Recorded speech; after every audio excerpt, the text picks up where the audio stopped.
আলহাজ সালমান ওমর রুবেল, মাননীয় সংসদ সদস্য।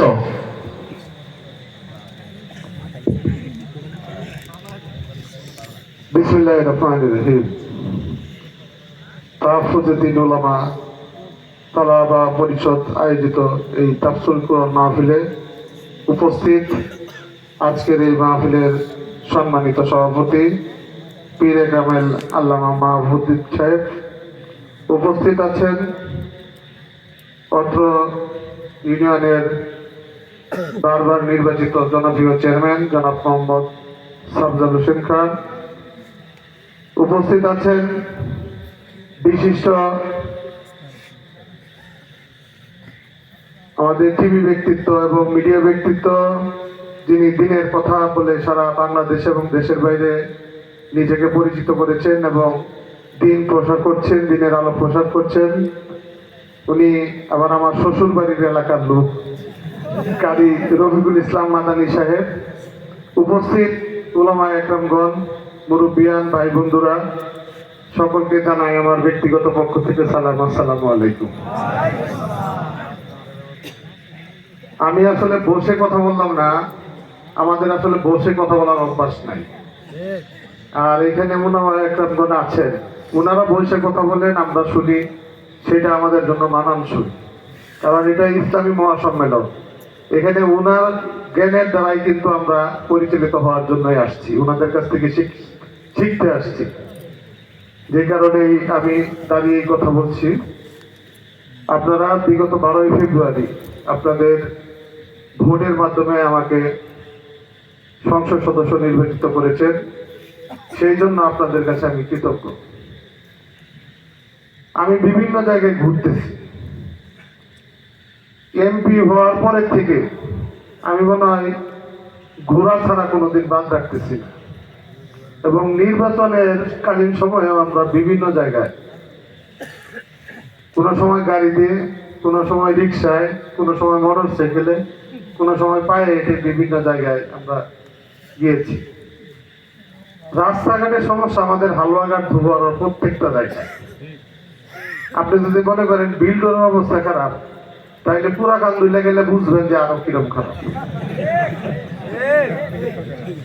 17 বছরে আমরা খালি উন্নয়ন দেখেছি, এই পদ্মা সেতুর পিলারই দেখছি। আমাদের এলাকার কয়জন মানুষ পদ্মা সেতুতে যাওয়ার দরকার আছে? আমরা দরকার বিল্ডুরা বাজার যাওয়া, আমরা দরকার পয়লাডি বাজার যাওয়া, আমরা দরকার হালুয়াঘাট যাওয়া, আমার দরকার ফুলপুর যাওয়া, খুব বড় দূর আমরা ময়মনসিংহ যাওয়া। এর বাইরে কি আমাদের যাওয়ার প্রয়োজন আছে? আমরা খালি টিভিতে 17 বছর ধরে পদ্মা সেতুর পিলারই দেখছি।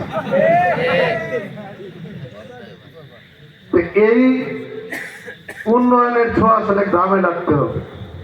আমাদের বর্তমান প্রধানমন্ত্রী জনাব তারেক রহমান যেভাবে কাজ করছে, মাত্র 1.5 মাস বয়স হলো এই সরকারের, উনি ইতিমধ্যেই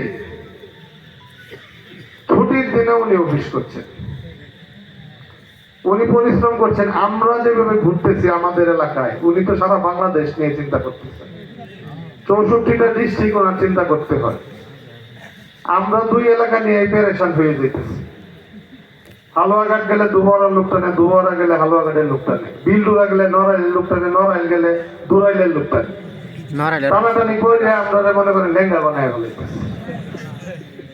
কারণ কোন দিকে যাবো, যেই দিকে যাই সেই দিকেই দেখি সমস্যা, রাস্তা নাই, ঘাট নাই। এবং আমাদের সবচেয়ে বড় সমস্যা হলো আমরা এই এলাকা একটা কৃষি প্রধান এলাকা, আমাদের বিদ্যুতের সমস্যা। আমরা যে সময় আমাদের সেচ দেওয়ার প্রয়োজন করে, এই সময় দেখা যায় আমাদের বিদ্যুৎ থাকে না। একটু ঝড় তুফান হয়েছে, ওই দিন 4-5 দিন লাগছে আপনার বিদ্যুৎ ঠিক করতে। আমি আমার ঘরেও যদি থাকি, বিদ্যুৎ চলে যায়, আমি বিদ্যুৎ অফিসে ফোন দিতে নিষেধ করি। কারণ বিদ্যুৎ তো আসলে ঠিক করতে পারতেছে না। আমরা তো বুঝতেছি আসলে কি অবস্থা। সুতরাং আমাদের সকলেরই ধৈর্য ধরতে হবে এবং আমাকে কাজ করার সুযোগ দিতে হবে। আমি এটা চ্যালেঞ্জ করে বলতে পারি, বাংলাদেশের 300 আসনে এমপি নির্বাচিত হয়েছে। 299 জনই মানুষের সাথে কমিটমেন্ট করছে, ওয়াদা দিচ্ছে, আমি এমপি হইলে এই রাস্তা করে দেবো, আমি এমপি হইলে স্কুল করে দেবো। আমার সাথে যিনি আছেন উনিও বিভিন্ন ওয়াদা করছেন। আমি একটা ওয়াদাও কারোর সাথে করি নাই। আপনাদের সাথে কোনো ওয়াদা করে গেছি আমি? আমাদের এলাকার মানুষ আমার কম ভোট দিছে, অনেকে দেখছেন না আমারে, তারপরে আমার ভোট দিচ্ছেন। কারণ কি? এটা বিশ্বাস এবং আস্থার জায়গা, যে এই লোকের ভোট দিলে আমরা ঠকবো না। এই লোক অতীতে যে কাজগুলা করছে উনারে ভোট দিলে আমরা ঠকবো না। এটা কথা ঠিক বললাম না কিনা? আপনারা আস্থা রাখেন, বিগত 17 বছরে যে কাজটা হয়েছে আমি চেষ্টা করবো এর থেকে বেশি কাজ করবার। হবে তো আপনাদের? ইনশাআল্লাহ। কি হবে না আপনাদের? আমরা পদ্মা সেতু দেখে দরকার নাই, আমরা হালুয়াঘাট বাজার দেখলেই খুশি, আমরা বিলডুনা বাজার দেখলেই খুশি, ঠিক নাকি বলেন আপনারা? ঠিক। সুতরাং আমাকে সহযোগিতা করতে হবে। আমরা চিহ্নিত করতেছি কোন কোন জায়গাগুলো বেশি গুরুত্বপূর্ণ। ইতিমধ্যে আমাদের প্রধানমন্ত্রী খাল খননের উদ্যোগ নিয়েছে এবং বিভিন্ন উপজেলায় ইতিমধ্যে খালের তালিকা চলে আসছে। কার্যক্রম যেগুলো হচ্ছে এগুলো জনগণের কল্যাণের জন্যই হচ্ছে, এবং আমি ব্যক্তিগতভাবে চেষ্টা করব, আপনারা এটা আস্থা এবং বিশ্বাস আছে, সরকারি বরাদ্দের কাজ যদি আমরা সঠিকভাবে করতে পারি, এই 5 বছরে যদি আমি বরাদ্দের কাজ ঠিকভাবে করি, ইনশাল্লাহ ওই বিগত 17 বছরের চেয়ে বেশি কাজ হবে ইনশাল্লাহ। আপনারা, আমি আর বক্তব্য দীর্ঘায়িত করবো না। সম্মানিত অতিথি উনি আসছেন কষ্ট করে অনেক রাত্রে, ওনাকেও আমি আমার ব্যক্তিগত পক্ষে ধন্যবাদ জানাই।